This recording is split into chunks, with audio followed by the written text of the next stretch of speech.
Hello and welcome to the latest review on the White Pube. My name is Gabrielle de la Puente and today's review is a film. I never do film reviews, so this is such a novelty.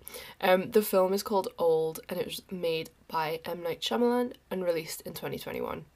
I do spoil things from beginning to end, so if you are planning on watching this, I would hold off on listening to this episode. Let's go. I don't watch films anymore. I find it too difficult to concentrate at length because of brain fog. My New Year's resolution, however, was to introduce variety into my life because, owing to brain fog, I keep sticking to what I'm comfortable with. And honestly, I think I'm happier in general when I don't. So, when my boyfriend says we should watch a film on a Saturday night, it is my resolution duty to agree, even if I'm likely to zone out. He wants to watch Old, the 2021 film from M. Night Shyamalan.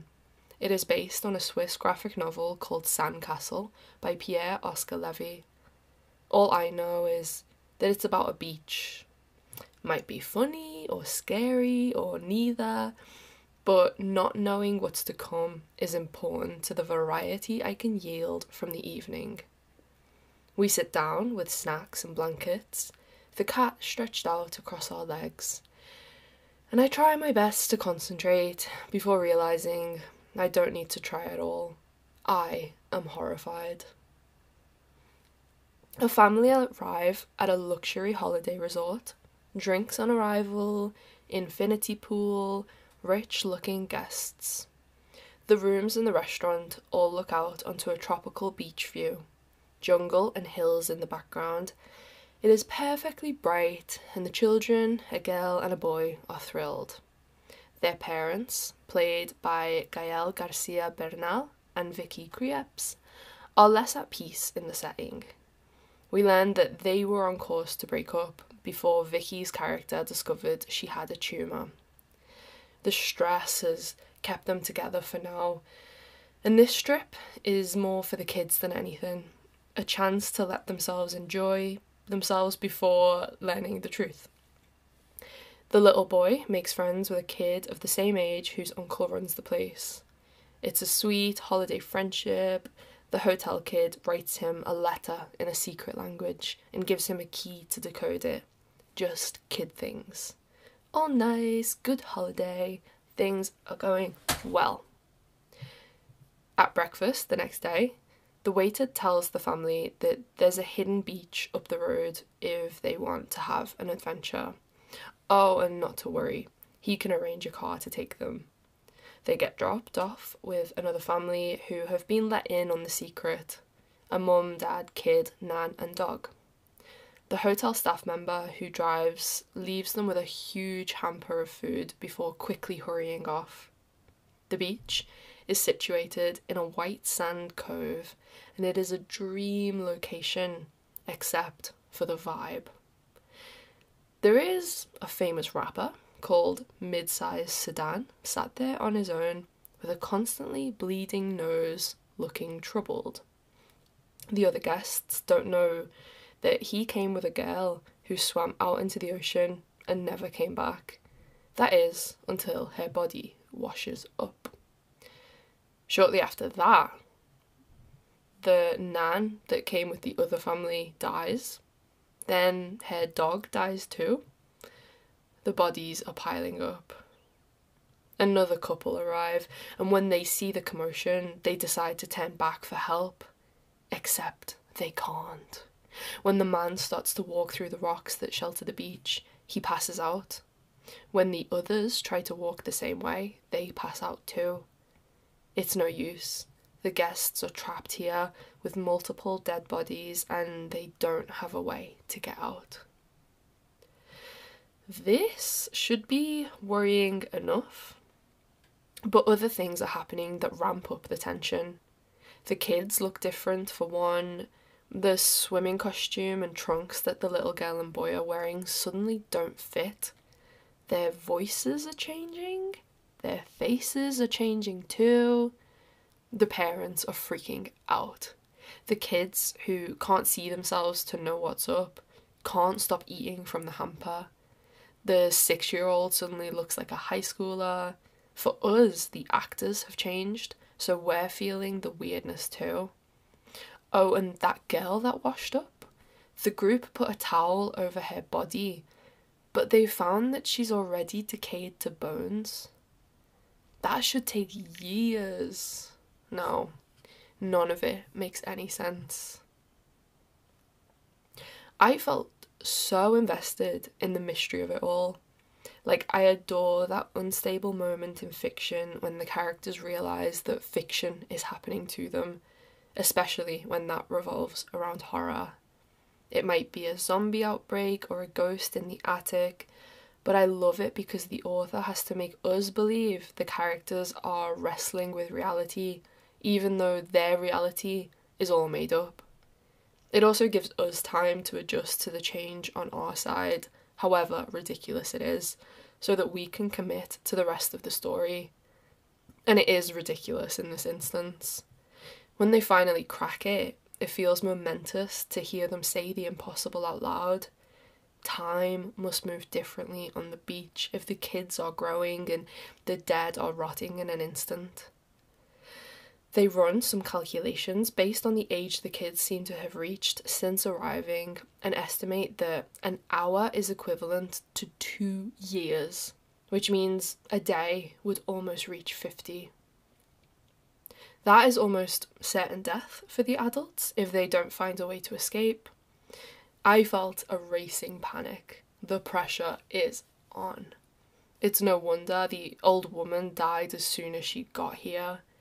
I was excited and thrilled from a distance until all that good distance collapsed.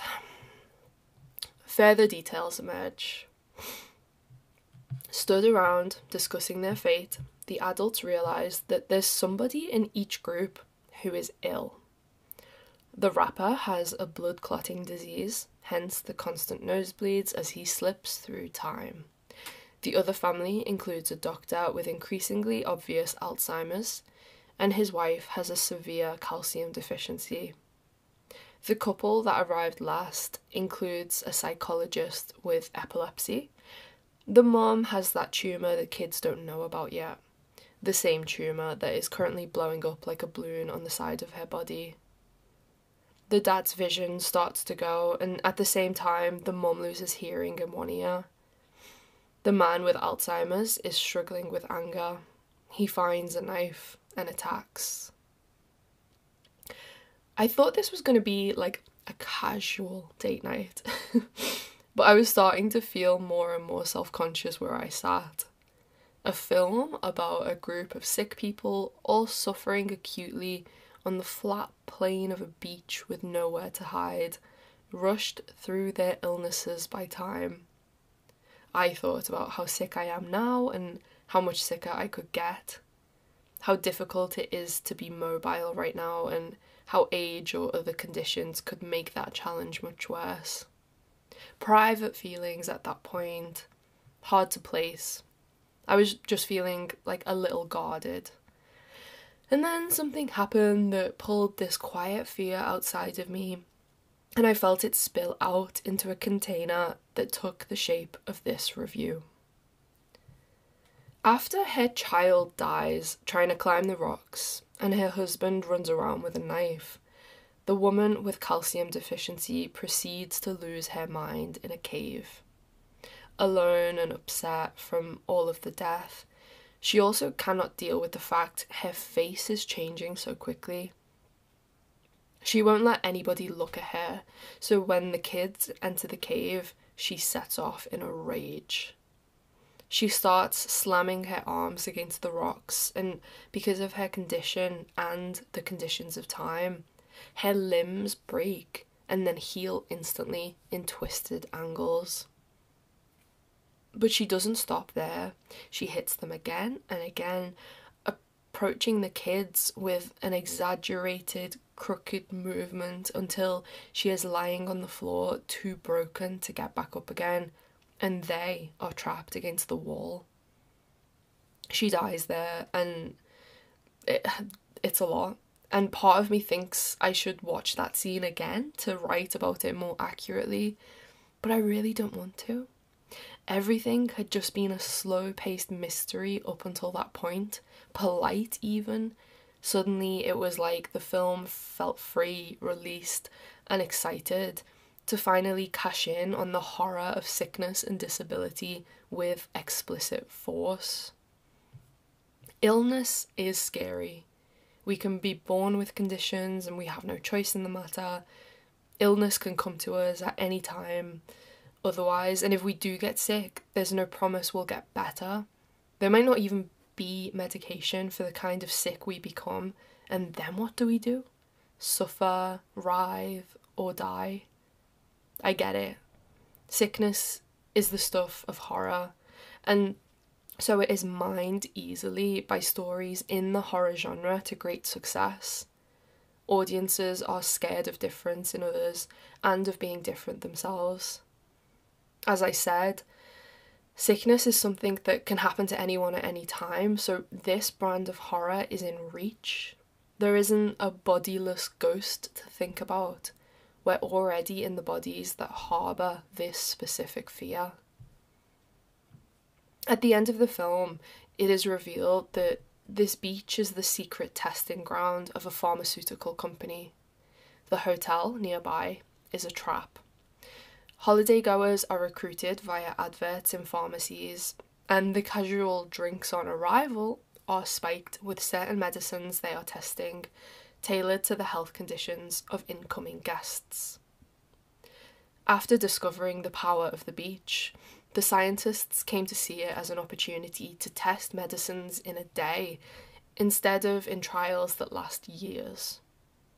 The psychologist who has epilepsy in this cohort doesn't actually have any seizures while she's on the beach, and consider that her day on the beach is equivalent to years.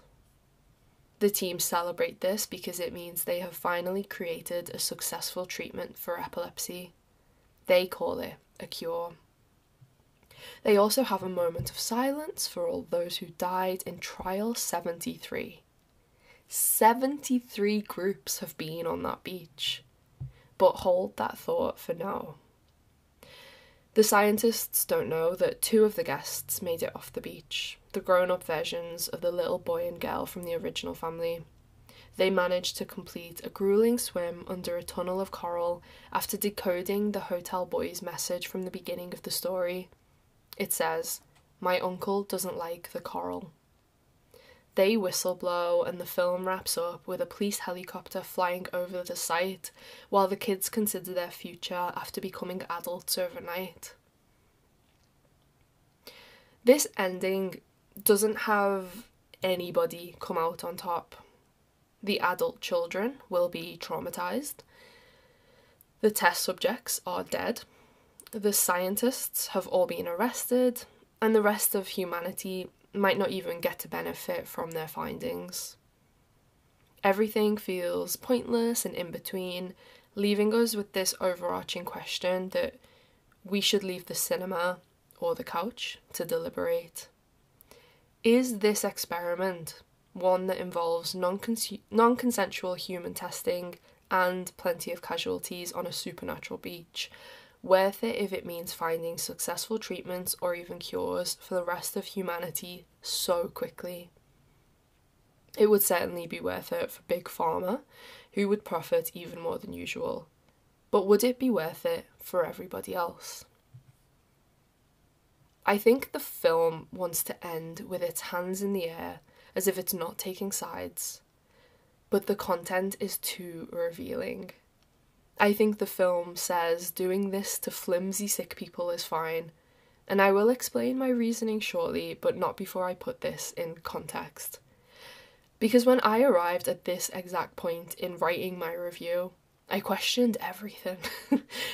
Sometimes when faced with art that has upset me, I fall into like a strange doubt around my reaction. I struggle to tell if the art really had the power to do that to me all on its own, or if I am reading too much into things. Maybe I am already feeling a certain kind of way that means I am primed to be affected. Or the art could in fact be malicious, with me its perfect victim. This film has been out for almost a year, so I googled whether anybody else had written this text before me, partly for confirmation of my reading, and partly because if somebody else had already written it, I should change gears and write something new. But while I couldn't find any recent writing about the 2021 film Old, I found multiple essays that tracked the harmful portrayal of disability in stories by M. Night Shyamalan across the span of his career. In Crypt Scholar's 2017 text, if you're disabled in an M. Night Shyamalan film, you are either a villain or a super crip. The writer reveals just how common this is. From Munchausen's by proxy in The Sixth Sense to osteogenesis imperfecta in Unbreakable, dissociative identity disorder in Split, and learning disabilities in The Village, he keeps up the trope that to be mad is to be bad, where madness always follows disability. Jacob Miller's 2019 essay on the same subject also includes The Visit, where mental illness portrays people with disabilities as dangerous to others. Miller writes more widely about how films often perpetuate the idea that people with disabilities should be separated and isolated outside of society, and how the fear of people with disabilities causing harm to others is a tried and true formula in horror. Both of these statements affirmed what I was seeing and feeling in Shyamalan's latest release, so I could continue with my piece. I believe Old frames sick people as mad, monstrous, or simply helpless. The only two survivors are healthy. Across horror and thrillers too, sick and disabled people are used as models for the figure of the monster in order to stoke this mortal fear. They are presented as less than human because of their otherness, closer to freaky, possessed beings than the assumed perfect, healthy human audiences who observe them. In this film, it is subtle and polite about that treatment, until presenting a woman who tortures herself with her own illness for shock value. In this money shot, the film offers a fictional and unadulterated moment of disability, so terrifying as if to say that anything would be worth it to not look, feel, or move like she does, even murder. Structurally, with all the focus on the beach until the very last minute, we learn everything about the sick guests and nothing of the mass murderers responsible for putting them in that situation. The film does this, of course, to build mystery. We don't even know that there's an experiment happening until the last percent of the film, but over that time, over basically the entire length of the film, it is sickness that thrills and scares the audience, sickness that steps in as the villain, not the scientists who barely come to collect their dues at the end. The film is called Old, but only one person, who doesn't even speak, I don't think, actually dies of old age. The horror is offered through disease instead, illness killing the host, or illness driving somebody mad so that they kill themselves or the other guests on the beach. The beach, where they are completely trapped and isolated from wider society. A little, brackets, big bit of anti-inclusion for the comfort of the healthy viewer. And I'm sorry, but these scientists just completed Trial 73.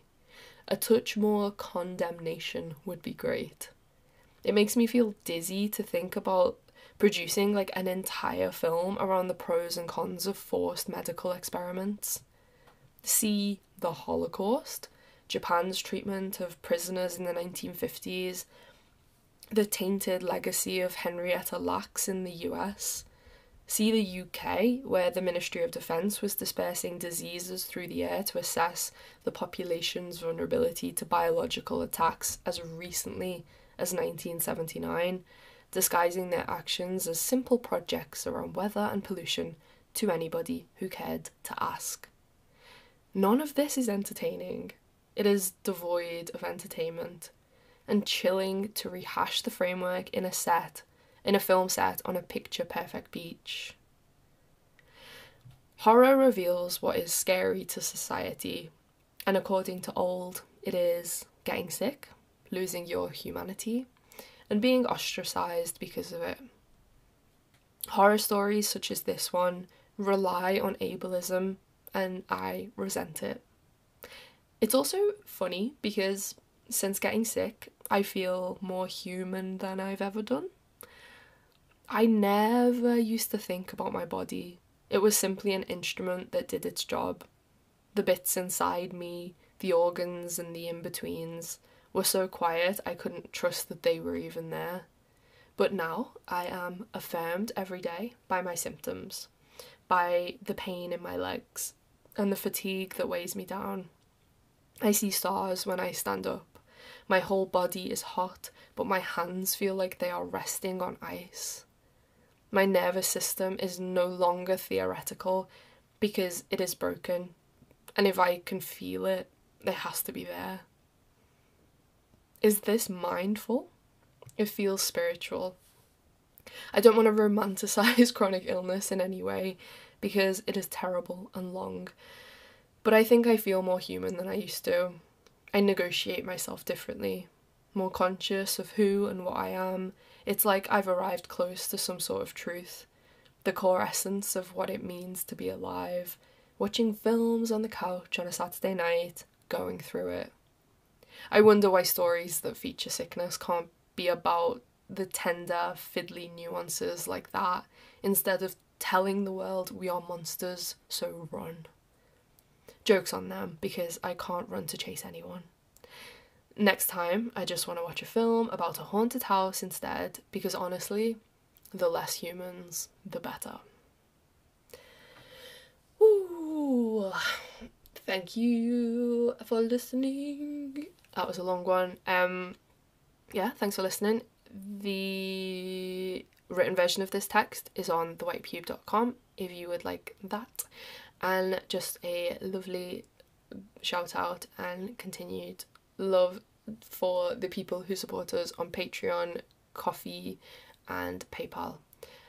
It means that we can write big mad essays like this. Okay, I hope you're having a nice time, nice day, nice body feelings wherever you are, and I'll see you in the next episode of the podcast. Bye!